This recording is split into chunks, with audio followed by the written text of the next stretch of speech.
Shalom Aleichem Beshem Hamasyah, salam sejahtera. Di dalam Kristus kita membaca firman Tuhan dari Wahyu pasal 3 ayat 14 sampai dengan ayat 22.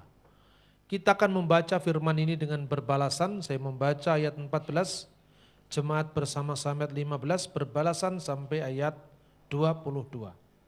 Kepada jemaat di Laodikia, dan tuliskanlah kepada malaikat jemaat di Laodikia, inilah firman dari Amin, saksi yang setia dan benar, permulaan dari ciptaan Allah. Ayat 15.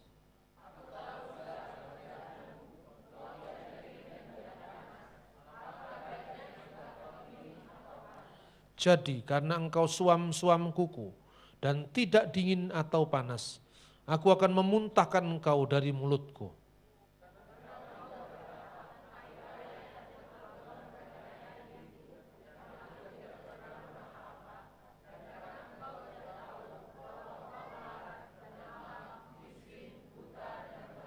Maka aku menasihatkan engkau supaya engkau membeli daripada emas yang telah dimurnikan dalam api, agar engkau menjadi kaya, dan juga pakaian putih supaya engkau memakainya, agar jangan kelihatan ketelanjanganmu yang memalukan, dan lagi minyak-minyak melumas matamu, supaya engkau dapat melihat.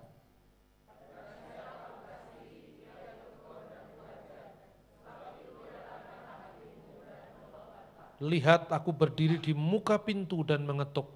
Jikalau ada orang yang mendengar suaraku dan membukakan pintu, maka ia akan masuk mendapatkannya, dan aku akan makan bersama-sama dengan dia dan dia bersama-sama dengan aku.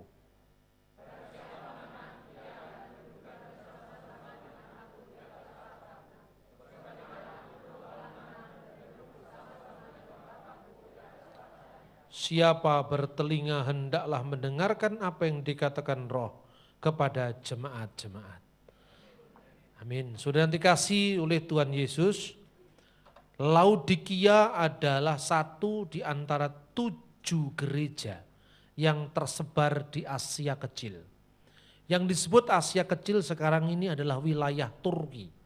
Sebagian dari tempat itu masih bernama sama dengan zaman Alkitab. Laodikia, Efesus, Pergamus. Ada beberapa nama yang berubah menjadi nama Arab. Misalnya Smyrna menjadi Izmir sekarang. Tetapi eksistensi tempat-tempat itu masih ada sampai hari ini di Turki. Kalau kita pergi ke Holy Land dan kemudian rutenya ke Turki, kita bisa mengunjungi jemaat-jemaat ini. Setiap jemaat memiliki problematika masing-masing. Ada yang tawar iman, ada mereka ini yang kaya, yang diberkati, tapi sebenarnya di mata Tuhan adalah miskin. Inilah yang terjadi pada jemaat di Laodikia. Laodikia itu kalau dilihat dari letak geografisnya, letaknya tidak di bawah secara geografis. Kemudian ada kota lain yang di atasnya itu dia mengirimkan lewat saluran air dari bawah, dan itu sebetulnya ada alam di sana yang membuat air itu panas.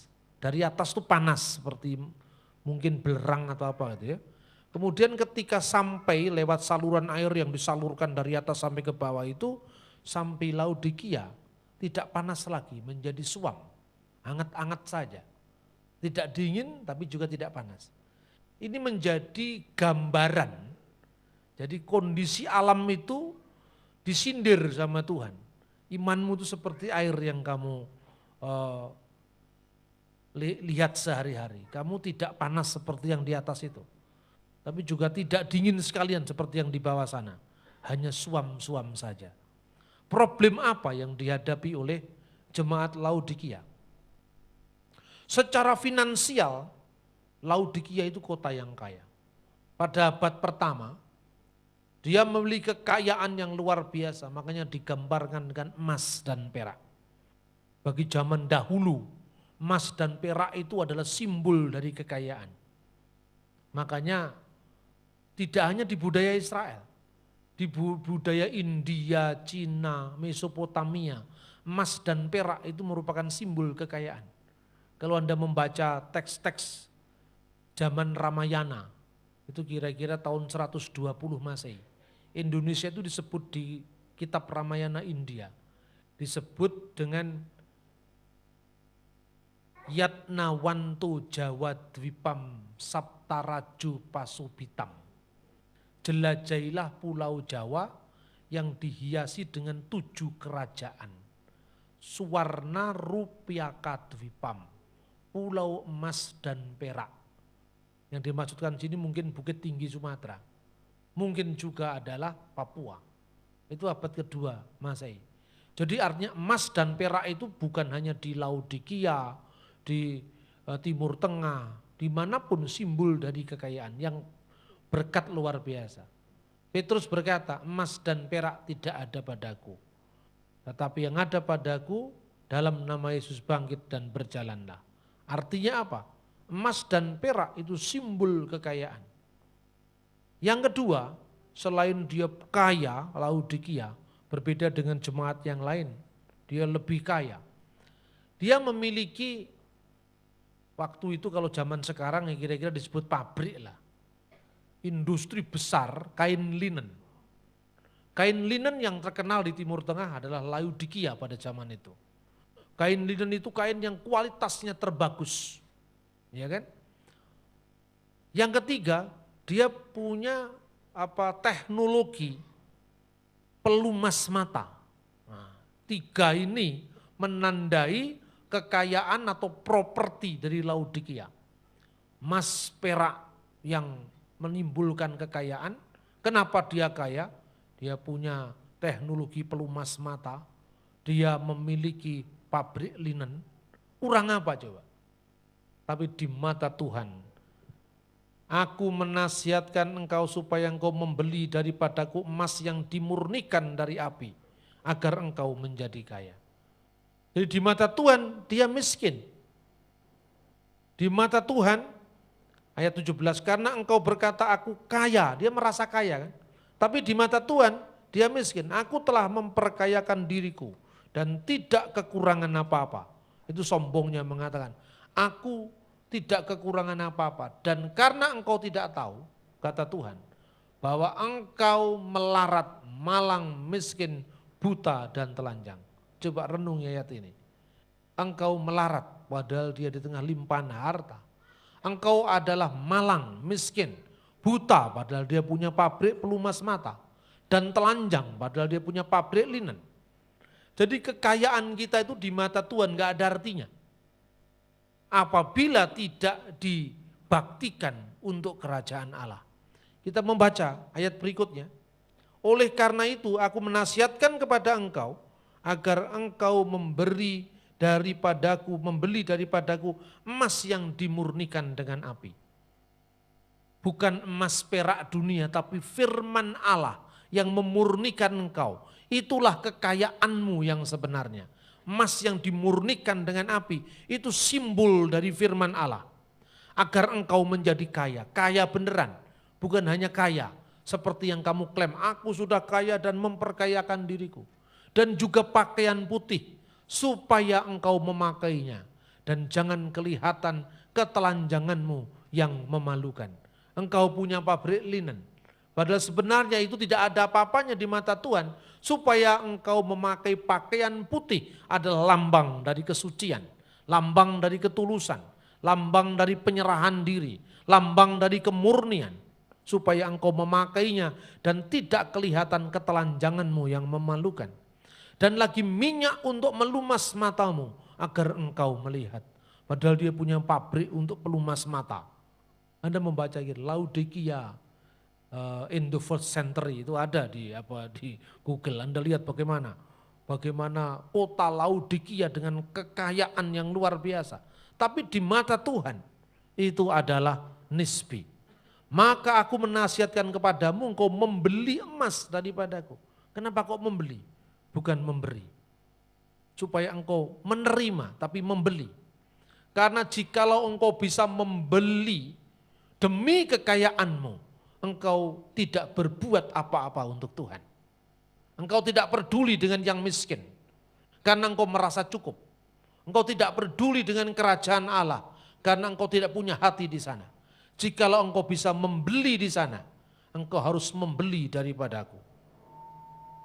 Ini tuntutan Tuhan.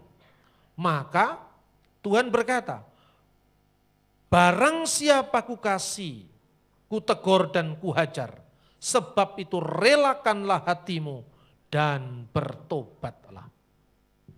Ayat selanjutnya, aku berdiri di depan pintu dan mengetuk. Jikalau orang mendengar suaraku dan membukakan pintu, aku akan masuk ke dalam rumahmu dan akan makan bersama-sama dengan engkau. Tuhan menjadi bagian dari keluarga kita. Kita mempersilahkan Tuhan menjadi kepala atas rumah-rumah kita. Kedaulatan tidak lagi di tangan kita, tapi di tangan Tuhan yang adalah bos kita, penentu kehidupan kita. Barang siapa menang, itu ada prestasi. Dia akan kutundukkan bersama-sama dengan aku dan di atas tahtaku, sebagaimana aku pun telah menang dan duduk bersama-sama dengan Bapakku di atas tahtanya. Bukan sekedar engkau berubah merelakan dirimu untuk bertobat, tetapi lebih daripada itu engkau akan diberi mahkota karena engkau menang, seperti aku pun telah menang. Yesus memberikan teladan dirinya, bagaimana dia yang kaya menjadi miskin karena kemiskinan kita. Apa dibandingkan dengan kekayaanmu, hai manusia? Aku yang pemilik langit dan bumi ini turun menjadi miskin karena kemiskinanmu, agar engkau yang miskin menjadi kaya. Apalah kau dengan Laodikia dan kekayaanmu, dengan Laodikia dengan emas perakmu, dengan kota yang kau banggakan dengan pelumas mata, dengan pabrik linen yang kau punya. Di mataku kau miskin, melarat, telanjang, tidak ada artinya. Lalu ditutup dengan kata, siapa bertelinga hendaklah mendengarkan apa yang dikatakan Roh kepada jemaat-jemaat. Dengan latar belakang historis seperti inilah, maka ayat 14 kita bisa pahami. Inilah firman dari Amin, saksi yang setia dan benar, permulaan dari ciptaan Allah. Yang kedua, aku tahu segala pekerjaanmu, engkau tidak dingin dan tidak panas. Alangkah baiknya kalau engkau dingin dan engkau panas. Tuhan tidak mau yang setengah-setengah. Ada ungkapan bahasa Jawa yang bagus. Yen wani ojo wedi-wedi, yen wedi ojo wani-wani. Nah, ini enggak bisa diterjemahkan dalam bahasa Inggris ini. Kalau memang engkau berani, jangan takut-takut. Tapi kalau engkau takut sekalian aja lah, ojo wani-wani. Nanti kalau beraninya separuh-separuh malah kalah. Kalau kamu berani, sekalian berani, jangan takut-takut. Sedikit ketakutan akan membuat bayangan kekalahan pada dirimu. Hidup berserah pada Tuhan. Itu yang dimaksudkan. Tidak suam-suam. Engkau panas sekalian panas, dingin sekalian dingin. Pertama, konteks itu sikap. Sikap komitmen kita kepada Tuhan yang tidak separuh-separuh. Komitmen kita yang total menjadi murid-murid Kristus. Dalam konteks semuanya itu ditelanjangi dulu apa problemnya. Kamu merasa kaya, kamu merasa punya, kamu merasa memperkaya dirimu dan tidak kekurangan apa-apa.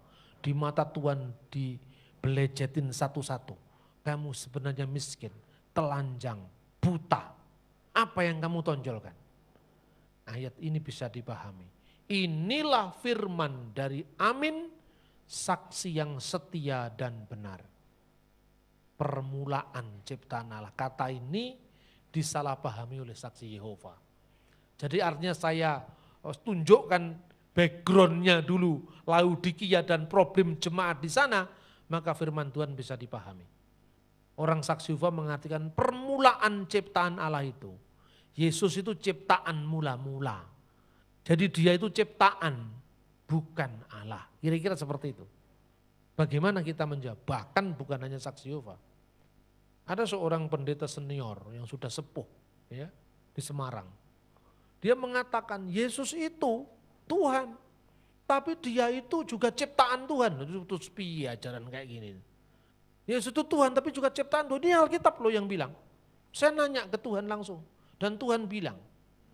Katanya itu seperti mikroba yang membelah diri. Karena kebetulan latar belakangnya medis. Bukan seperti itu firman Tuhan. Artinya tidak seperti itu. Permulaan di sini tidak dalam pengertian permulaan urutan waktu. Dalam bahasa aslinya, bahasa Yunani, kata ini berbunyi demikian. Lege ho amen, firman dari amen, saksi yang setia dan benar, arkes, arke itu adalah bisa permulaan, arkes ketiseos tuteu. Arke itu bisa permulaan dalam pengertian permulaan urutan waktu, bisa permulaan dalam pengertian permulaan kehormatan, bisa permulaan dalam pengertian bukan permulaan yang diawali oleh waktu, yang mengawali waktu atau sumber segala sesuatu. Nah sekarang untuk melihat teks ini enggak hanya bisa telanjang dari satu ayat, konteksnya itu apa? Laodikia merasa kaya, memperkaya dirinya, tidak kekurangan apa-apa. Dia lupa bahwa firman Allah itu sumber segala sesuatu. Tuhan menciptakan jadi, maka jadilah. Itu karena apa? Firman-Nya. Berfirmanlah Allah, jadi, maka jadilah. Jadi permulaan di sini bukan permulaan lahir, permulaan urutan waktu, tidak. Contohnya, kata Yunani itu selalu dilihat konteksnya, saudara-saudara. Bahasa apapun juga seperti itu. Misalnya, kalau ditulis pada mulanya Allah menciptakan langit dan bumi. Karena ada kata menciptakan, berarti kata pada mulanya ini adalah permulaan waktu. Karena ada penciptaan. Pada mulanya Allah menciptakan. Apa yang dimulai? Penciptaan tadi. Allah memulai menciptakan, tetapi kalau dikatakan pada mulanya adalah firman, firman bukan ciptaan, karena firman itu menciptakan. Allah menciptakan caranya bagaimana? Dengan berfirman. Berfirmanlah Allah, jadilah terang, maka terang itu jadi. Oleh firman Tuhan, langit dijadikan. Mazmur pasal 33 ayat 6. Oleh firman Tuhan, langit dijadikan. Di sini firman tidak mungkin kata arke di sini diartikan ciptaan mula-mula, tidak, karena apa? Firman itu sumbernya ciptaan. Arke dalam pengertian urutan waktu, misalnya ars angelos, malaikat penghulu di Alkitab dikatakan. Art itu arke, angelos, malaikat penghulu. Apa malaikat permulaan? Kan tidak, maknanya bukan malaikat permulaan. Malaikat yang mula-mula dihormati karena dia penghulu. Patriark, pater itu bapak, arke itu permulaan, bukan bapak permulaan, tidak. Tapi bapak yang mula-mula dihormati. Jadi ayat ini bisa diterjemahkan dengan the head of the creation. Kepala dari segala ciptaan. Karena kepala itu yang pertama-tama dihormati. Coba kita nyusun kursi kayak begini. Begitu wali kota mau hadir dibuat sofa di depan. Kenapa? Begitu Anda duduk, Pak tolong maaf Bapak duduk di sini, nanti dampingi Pak Wali ya. Kenapa? Yang disuruh ngomong begitu umurnya 59 tahun. Pak Anton umurnya 55 tahun misalnya. Loh, kan tua yang mendampingi. Kenapa yang disebut pemimpinnya Pak Anton? Karena bukan permulaan usia, permulaan yang dihormati. Makanya pemimpin disebut arkes. Pemimpin-pemimpin, penguasa-penguasa. Arkes ke exosai bahasa Yunani. Jadi harus tahu lihat konteksnya. Jadi kata permulaan di sini maksudnya bukan permulaan urutan waktu, tapi permulaan urutan kehormatan.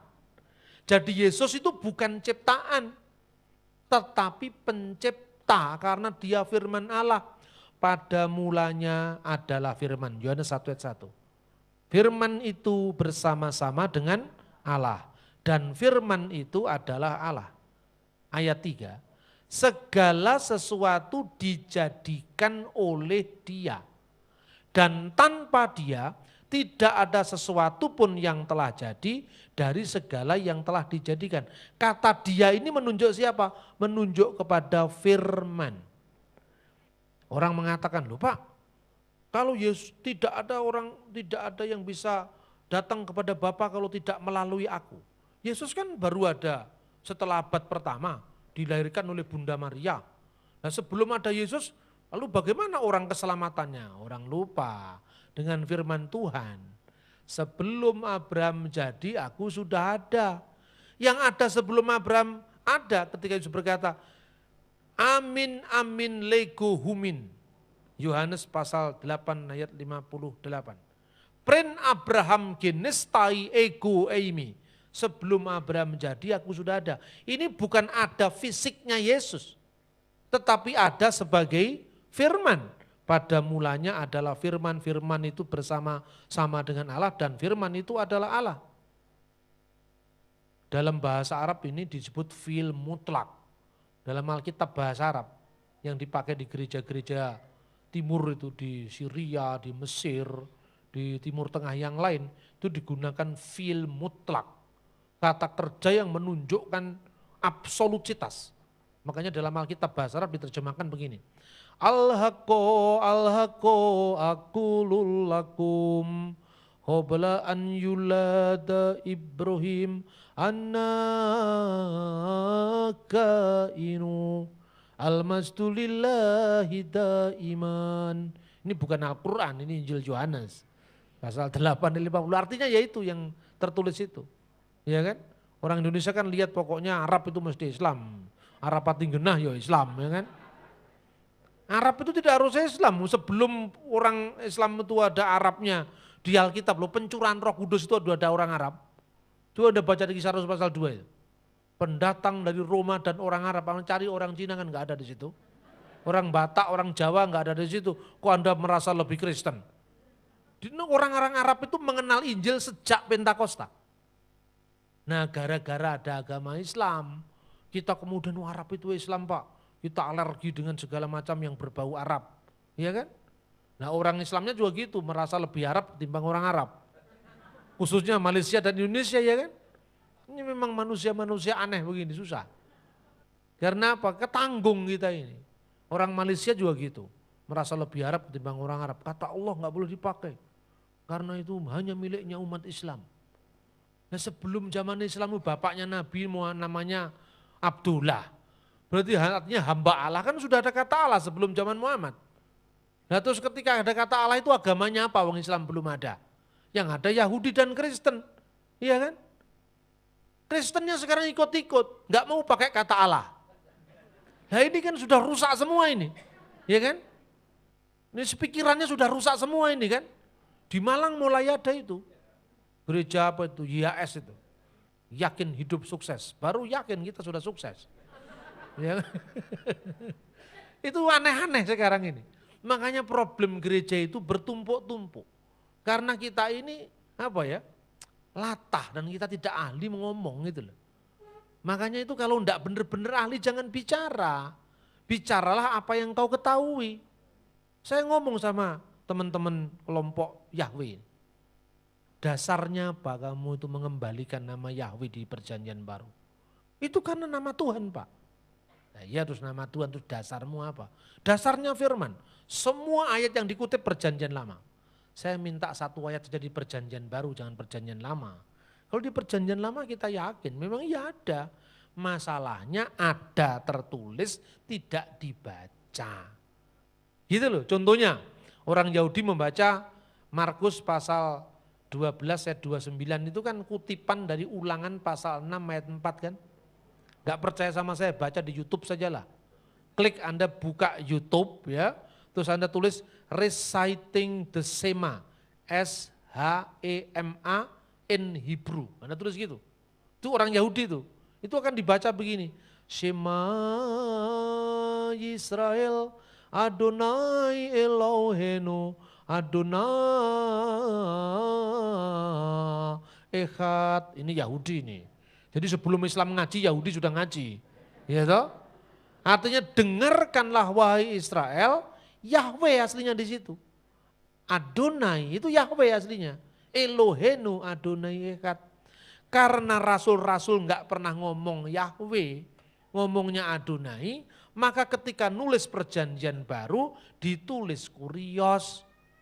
Alkitab Indonesia itu nirukan para rasul.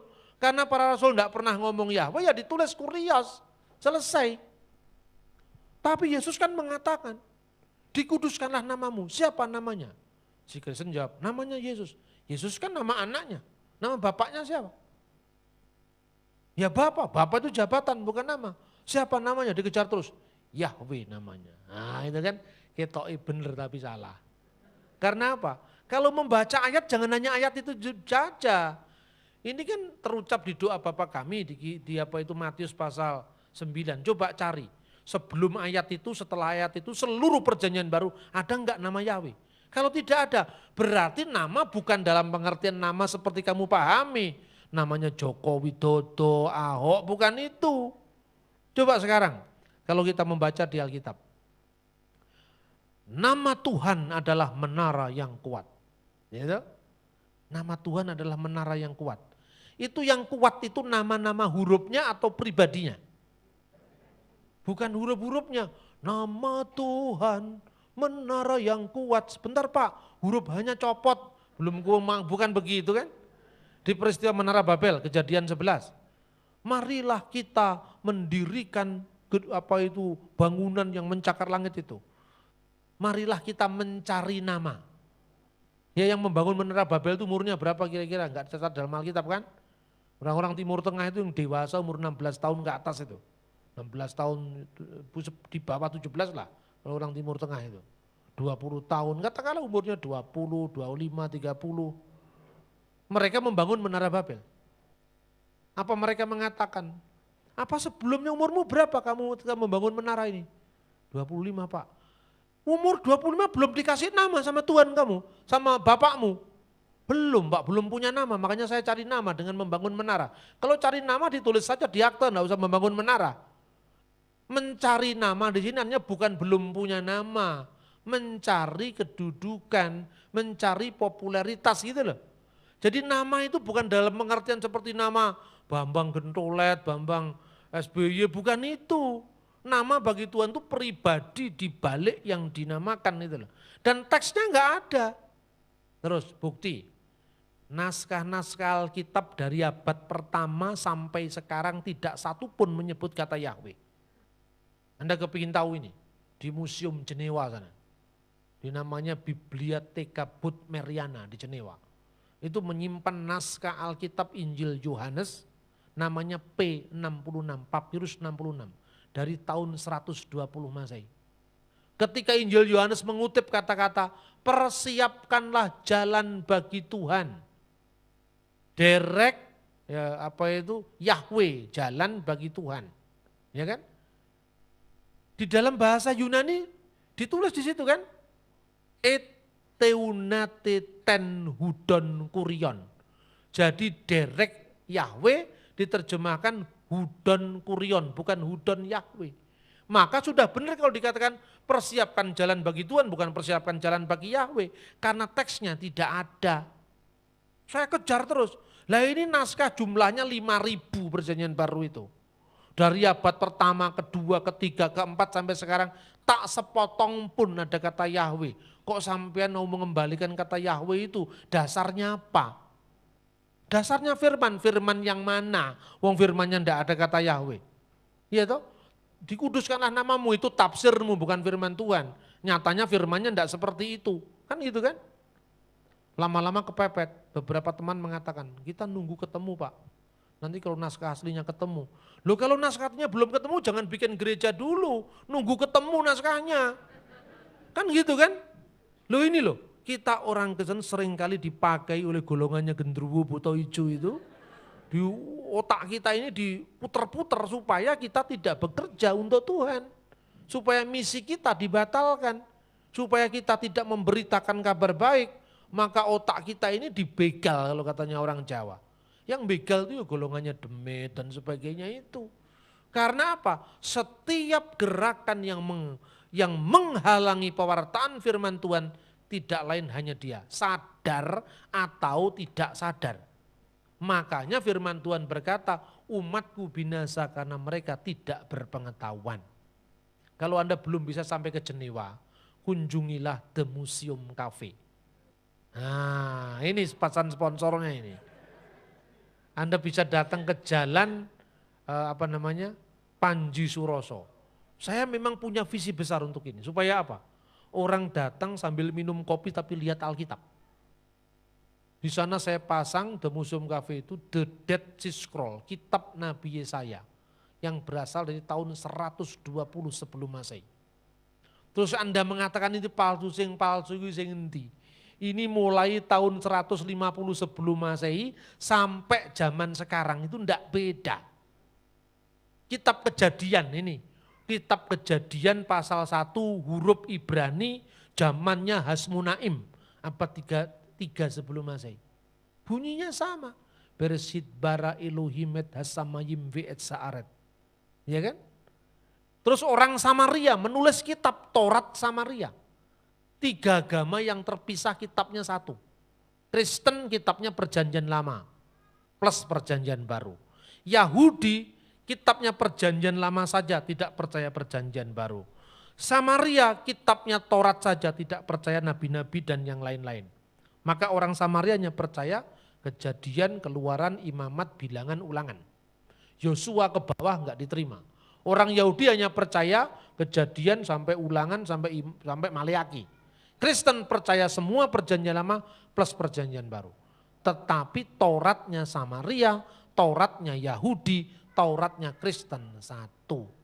Nah ini ujuk-ujuk tiba-tiba, suddenly, orang abad ke-6, abad ke-7 ngomong, kitab Taurat yang ada padamu tidak asli lagi. Terus aslinya mana? Tunjukkan. Gitu? Gak iso nunjukkan, ojo ngomong. Kan gitu kan? Lah kalau ngadepi orang kayak gini, kalau nggak dengan bukti susah. Maka saya kumpulkan itu dari Museum Israel, dari Jenewa, saya datang ke Lebanon, ke ke Syria, ke Mesir. Saya kumpulkan, ada ratusan naskah yang saya pamerkan di Museum Cafe. Ini awal mulanya karena gregetan. In the beginning was gregetan. Karena orang yang sok tahu ini terlalu banyak, pegel saya. Iman saya disalahpahami, terus kita ini diam. Terus saya ganti bertanya. Terus kitabmu yang namanya Quran itu buktinya apa sekarang? Maksudnya bukti apa Pak? Ini firman itu tidak berubah. Sopo ngomong tidak berubah. Berubah juga, saya punya bukti. Beberapa teks Quran yang berbeda saya simpan di situ. Tapi enggak saya expose. Kalau orang yang melelet baru tak tunjukkan ini loh beda ini. Ini mana Pak? Ada orang juga gitu. Namanya Pak Ghazali. Saya enggak percaya Pak, yang lain-lain hanya percaya Quran. Ya karepmu kamu Islam. Saya juga enggak ngurusi, kamu enggak percaya Injil juga enggak apa-apa, enggak ada paksaan. Tapi ini kitab yang terakhir bagi sing percaya, sing enggak percaya kan bukan terakhir. Ya kan? Bener apa tidak? Ini wahyu lek sing percaya, sing enggak percaya wahyu Suhendro kan gitu kan? Jangan memaksakan klaim itu atas orang lain gitu loh. Saya pun juga seperti itu. Orang nanya ke saya, ini orang ini nanya, Yesus disalib apa enggak Pak? Ketemu sama mahasiswa saya, ya kalau menurut Alkitab disalib Pak katanya. Terus orang ini ngomong Pak Ghazali, kalau menurut Al-Quran tidak. Terus lanjutannya macet Pak, orangnya pulang. Ya mesti menurut Injil Yesus disalib, lah dia enggak percaya dengan Injil loh. Menurut Quran Yesus enggak disalib, kamu enggak percaya dengan Quran ya macet lah. Suatu saat dia datang lagi, Pak Bambang, saya sudah nunggu lama Pak, saya mau diskusi apa, saya bilang. Yesus disalib apa enggak Pak? Pasti disalib, saya bilang. Menurut Al-Quran, saya enggak ngomong Quran, ngomong sejarah, saya bilang. Loh kok bisa gitu Pak? Karena Quran itu munculnya abad ke-7, penyaliban terjadi abad pertama. Jadi enggak cocok untuk sejarah Pak. Bapak mau menceritakan sejarahnya zaman Siti Nurbaya, enggak bisa. Berdasarkan sumber zamannya Siti Nurhalisa, enggak bisa. Siti Nurbaya itu Siti Nurbaya. Benar apa tidak? Ini naskah dari zamannya Abraham. Ya naskah zamannya Abraham itu ya undang-undang Lipit Istar, Prasasti Nusi itu zamannya Abraham. Tidak bisa dari zamannya Abraham Somat, nggak bisa. Sekalipun itu wahyu, iya wahyu kalau sing percaya. Sing ora percaya kan duduk wahyu. Terus saya tunjukkan ini loh, lihat. Ya, ini ada naskah Yosefus abad pertama Masehi, tahun 90, Yesus disalib. Ini orang Yahudi yang ngomong. Gitu. Ini lihat. Tacitus, senator Romawi, Yesus disalib. Tanpa membaca Injil pun Yesus disalib. Tak guyoni makanya. Tutupen Alkitabmu, tutupen Al-Quranmu. Yesus disalib, saya enggak mau sama Alkitab. Itu sejarah. Anda tolong baca buku saya, kalau yang saksi Yehova itu. Haruskah Anda percaya pada saksi-saksi Yehova? Tuntas itu. Saya tunjukkan dari naskah aslinya, saya tunjukkan dari ayat-ayat yang dipelintir sama saksi Yehova. Termasuk Wahyu pasal 3 dan 14 itu dipelintir sama dia. Dia menerjemahkan, permulaan ciptaan Allah, berarti Yesus ciptaan, kata saksi Yehova. Saya tulis di buku saya, haruskah Anda percaya pada saksi-saksi Yehova? Itu karena reaksi terhadap tulisan mereka. Haruskah Anda percaya pada Allah Tritunggal? Saya jawab, harus bagi yang cerdas. Sing bodoh kaya kowe ora harus karena kowe ora ngerti. Dia bilang, Pak, Tritunggal itu enggak masuk akal. Bukan tidak masuk akal, tidak masuk di akalmu karena kamu enggak pinter. Marah saya gituin kan orangnya. Dia tanya gini, Bapak buktikan, ini menyinggung kami. Ya, itu kira-kira tahun 2008. Buku ini kan muncul pertama tahun 2008. Buku Saksi Yehova itu munculnya tahun 2008. Mereka saya menelpon ke saya suratikan pertama, nelpon ke saya. Buku Bapak sangat merendahkan organisasi kami. Karena saya katakan bahasanya itu bodoh, kurang cerdas, kurang data itu loh.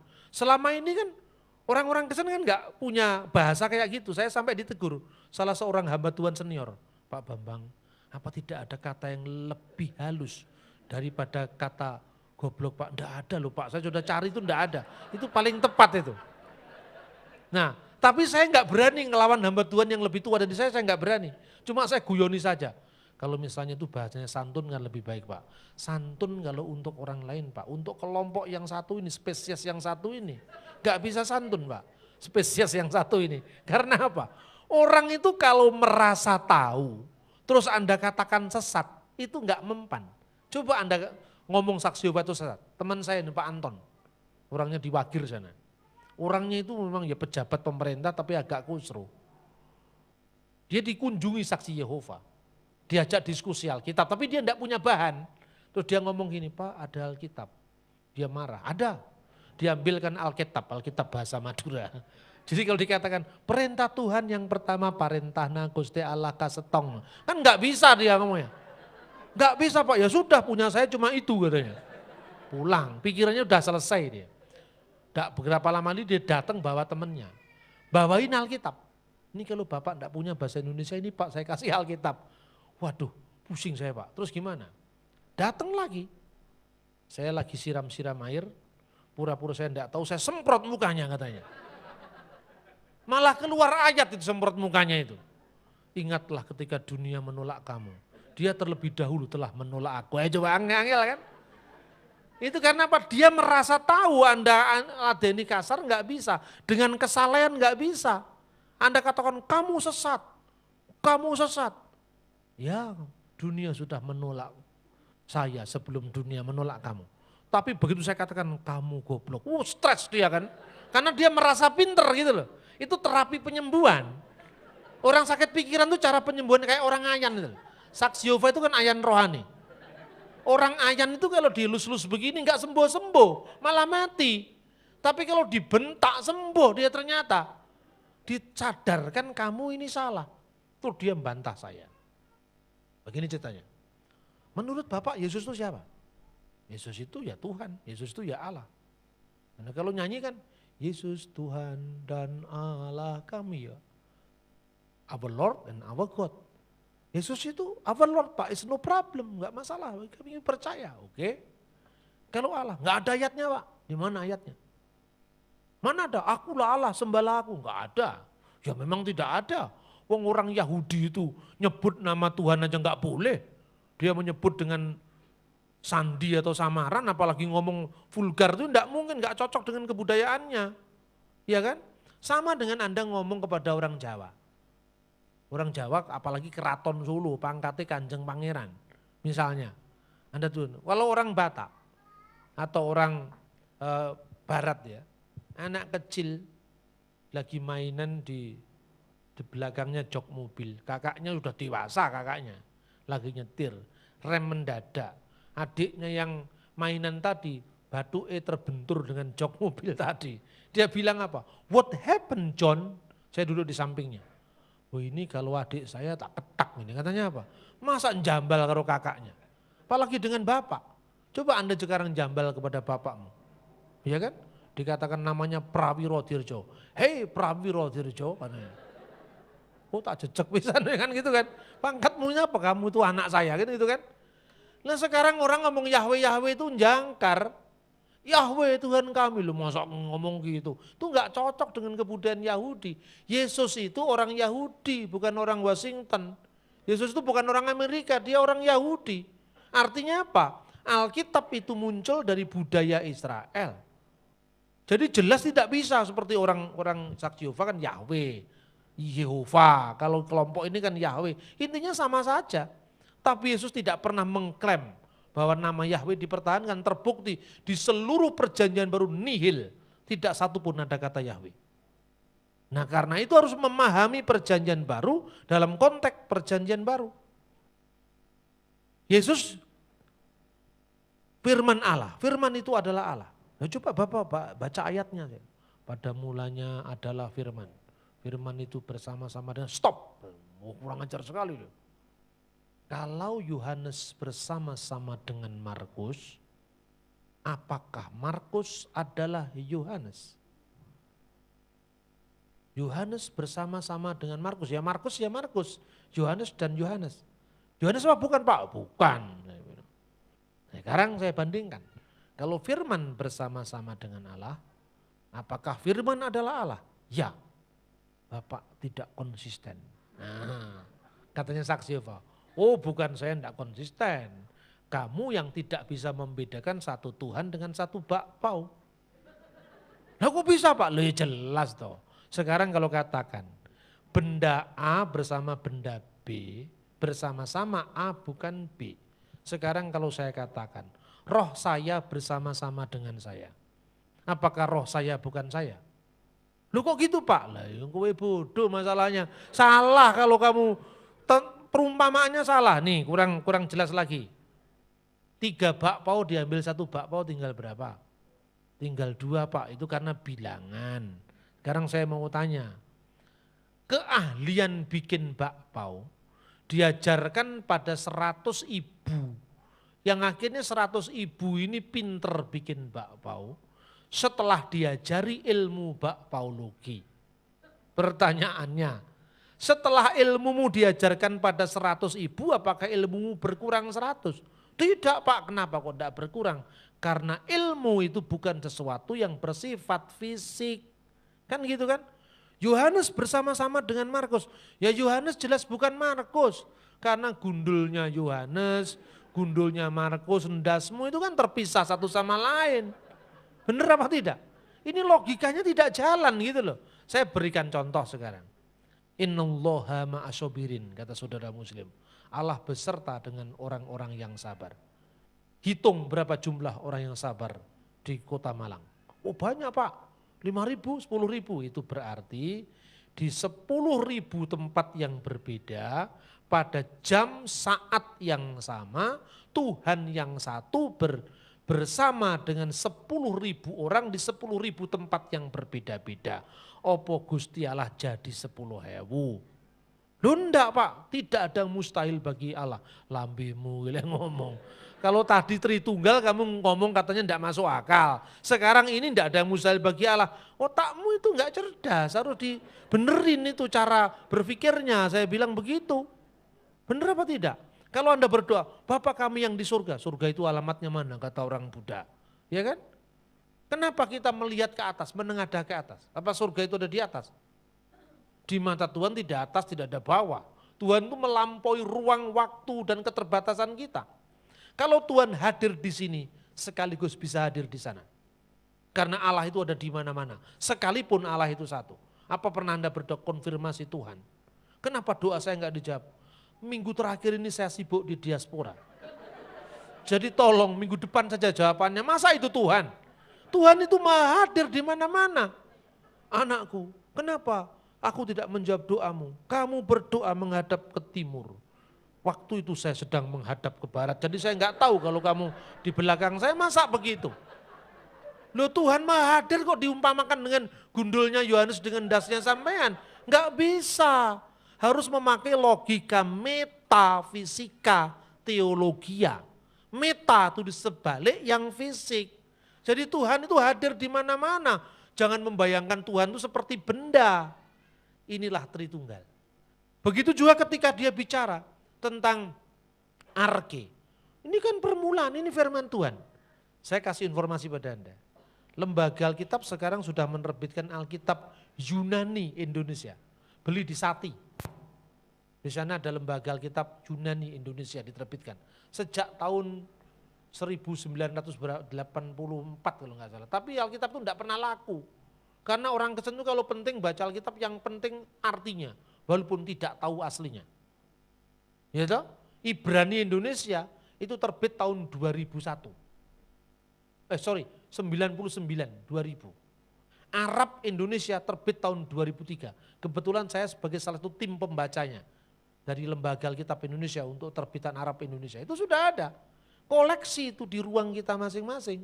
Sekalipun Anda tidak ngerti, nanti ke belakangnya aja. Itu ayat Saksi Yehova kan selalu mengatakan naskah aslinya, kan selalu gitu kan. Anda kutip itu, ada 2 jurus menghadapi Saksi Yehova. 1 jurus pengusiran, 2 jurus penobatan. Nah Anda pilih yang mana? Kalau jurus pengusiran modalnya murah, 110.000. Perjanjian baru Yunani Indonesia. Nanti kalau dia sok tahu, menurut ayat Alkitab yang dipakai Lai salah Pak, yang benar mana? Ini Alkitab saya. Dia tunjukkan Alkitab terjemahan dunia baru. New World Translation of the Holy Scriptures. Saya sering menyebut The Bible of Gumbali Mukio. Ini Alkitab ini. Dia menerjemahkan Yohanes 1:1 itu lucu sekali. In the beginning was the word and the word was with God and the word was a God. Pada mulanya adalah firman dan firman itu bersama-sama dengan Allah dan firman itu suatu Allah huruf kecil.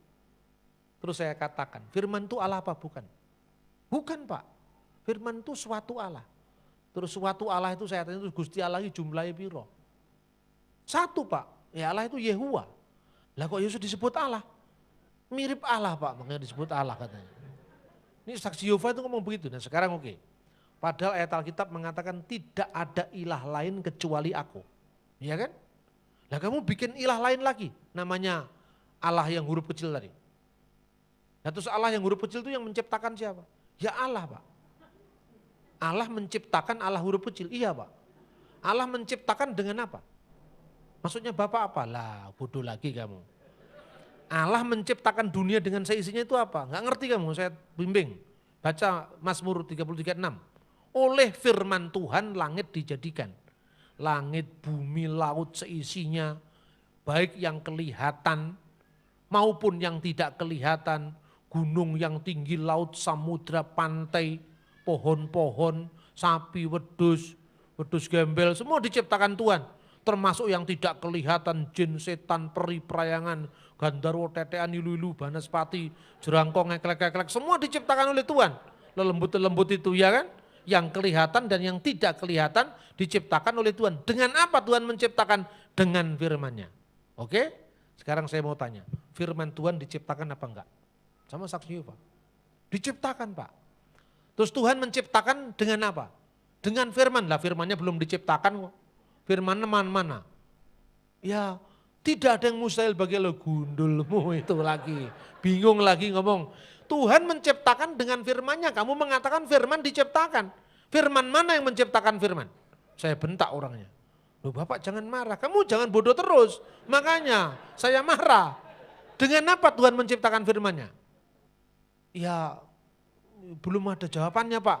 Kenapa kamu belum ada jawaban? Saya mau tunggu pada pemimpin saya. Pemimpinmu pasti tidak bisa jawab. Sekarang waktunya kamu memutuskan. Salah kamu, saya bilang. Itu mulai jam 9 pagi sampai jam 3 sore. Jam 3 sore akhirnya dia nyerah. Ya Pak, saya memang salah. Terus akhirnya dia balik ke gerejanya. Saya kalau pelayanan itu model-model gitu, mau dia katakan kasar biar saja. Memang orang kayak gini butuh itu terapi penyembuhan, itu kan bukan kasar, terapi penyembuhan. Setelah itu saya minta maaf saya kemarin kasar-kasar. Karena dia sebenarnya teman dari teman saya. Tapi tolong ya, saya katakan tegas itu bukan berarti tidak mengasihi. Saya mengasihi setiap orang, ibarat orang mau masuk ke dalam jurang. Kalau saya rangkuh dengan keras begini bukan berarti saya tidak mengasihi, supaya kamu tidak jatuh. Ini yang dikatakan merebut orang dari jalan yang salah. Firman Tuhan tegas mengatakan hal itu. Karena itu kalau lihat firman jangan dilihat harafiahnya huruf demi huruf, tapi lihat konteksnya apa. Gitu loh.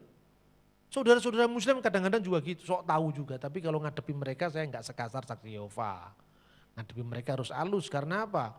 Mereka backingnya di belakang itu banyak. Kalau jadi isu, jadi masalah. Saya bikin seminar di Surabaya. Itu Geraha SA tempatnya di Berias itu. Bikin besar-besaran di situ. Bagaimana menjawab saksi Yehova. Ditindaklanjuti lagi saksi Yehova saya adakan. Saya undang ini, salah satu penatuannya saksi Yehova. Di Convention Hall.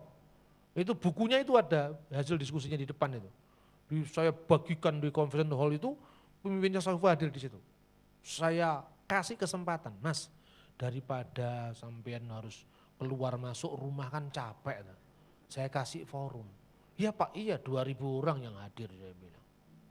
Itu disiarkan lewat radio Betani. Jangan setiap mimbar-mimbar gereja yang undang-undang saya itu. Hari ini hadiri tanggal sini. Hadir semua 2.000 orang. Saksi Yehova ngomong di situ. Saya tunjukkan, kamu salah, ini semua salah. Malu dia rupanya kan. Tapi beberapa pengikutnya kembali ke gerejanya. Di Semarang saya lakukan safari yang sama. Sambil bawa buku itu. Haruskah Anda percaya pada saksi Yehova? Itu ada 20 orang masuk saksi Yehova. Keluar semua. Tapi 2 tersisa di situ. Saya tanya, kenapa kamu enggak ikut keluar? Ya Pak, saya enggak ikut keluar karena saya mau di sini. Kenapa kamu mau di sini? Saya salah Pak. Disik pendetamu siapa? Itu bapak yang di depan itu, saya kenalkan sama pendetamu ini. Pak, ini anak yang hilang sudah kembali. Saya bilang. Gitu loh. Ada banyak hal menghadapi saksi Yehova ini dengan 2 jurus. 1 jurus pengusiran, 2 jurus pertobatan. Ditanya jurus pengusiran, ditanya. Ayatnya gimana? Ini loh Pak. In the beginning was the word and the word was with God. Ini di sini ada kata sandang Pak. Tetapi and the was word of God itu enggak ada kata sandang tetapnya. Dia pasti enggak ngerti itu bahasa Yunani. Saya ajari murid saya, hafalkan. Mana Pak? Saya enggak ngerti bahasa Yunani, apal no dhisik, ini ngerti carry. Apal no dhisik. 1, NRK, holokos, ke holokos, posonton, ke teos, holokos.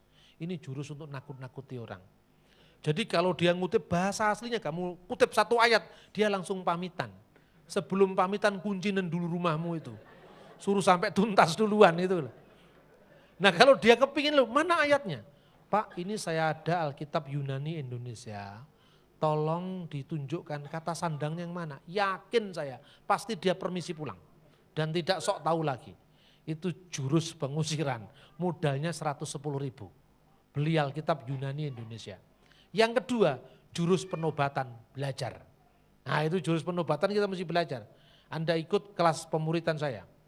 1 bulan 2 minggu. Setiap bulan yang hadir pendeta-pendeta seluruh Indonesia.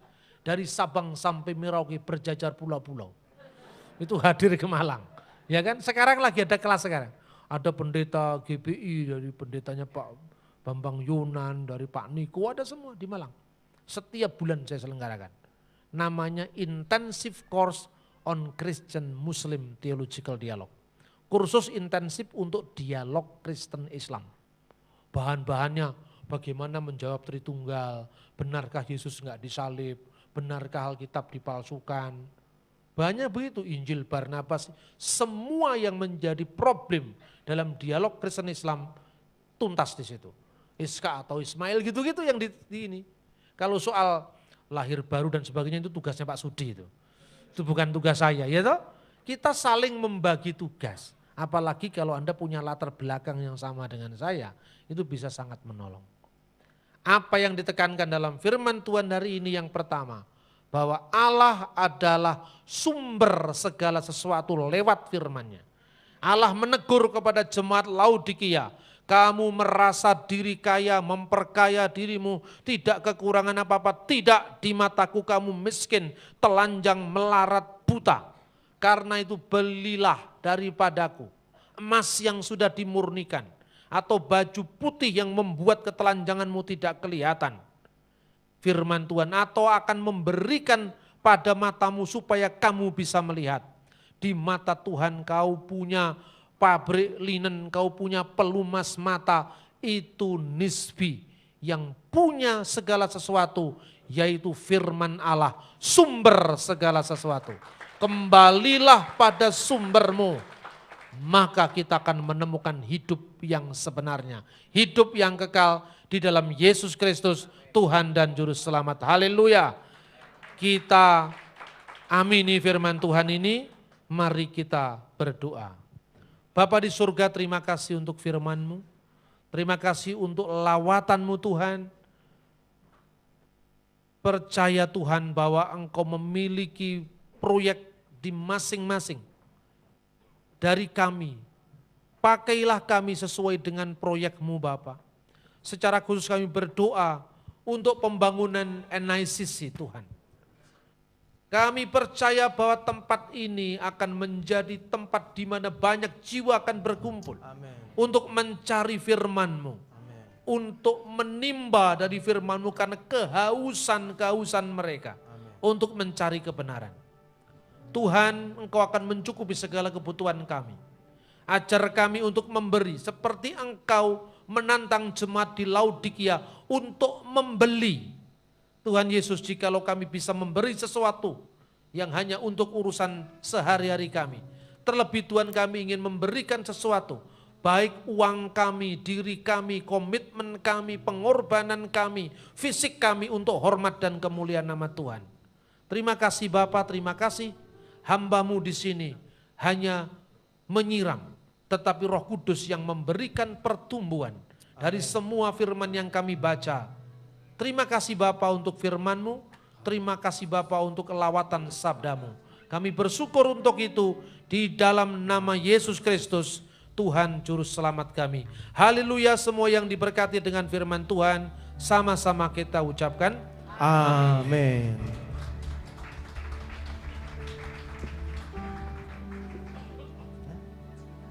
Mari kita bangkit berdiri.